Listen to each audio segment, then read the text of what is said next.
Here we are, day 22 or return day 7. So this is the end of the trip from Ironwood, Michigan to home in Royal Oak, Michigan.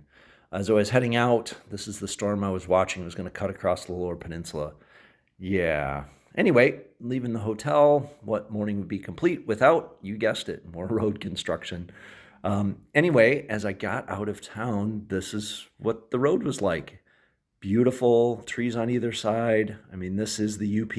It's gorgeous.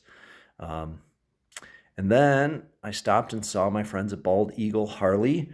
Jason, the sales guy, super great guy. I met the owner, Mac, and he actually has ties to Royal Oak. So he said, if there's any bike I'm interested in, we could work out a deal to bring it downstate. So check them out. And then the bridge. So Mackinac Bridge. Here I am going over. Oh, look at the bridge. Great.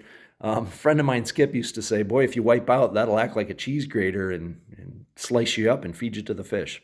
I don't know about that, but it sure makes a bike wiggly as you go across, as it tracks in the grate.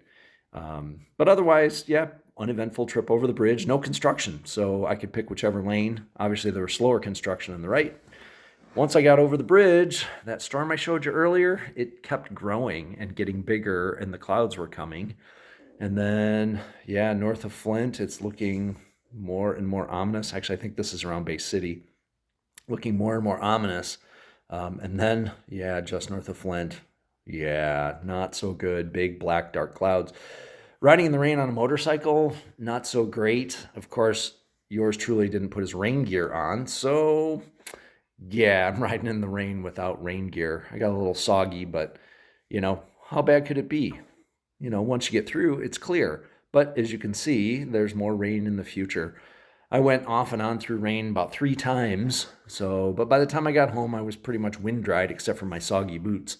And then it was time to pull into the neighborhood. Here I am pulling into my neighborhood in Royal Oak. And yeah, it was still a little cloudy, but the rain had subsided.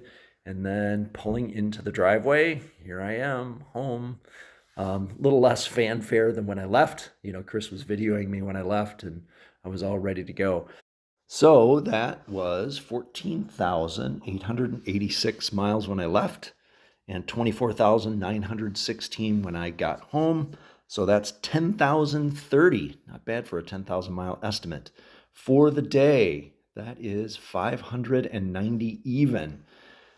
This trip has inspired me to do a bunch of other videos. So not shorts, but regular videos. I'm going to do top 5, bottom 5, that sort of thing. So like and subscribe.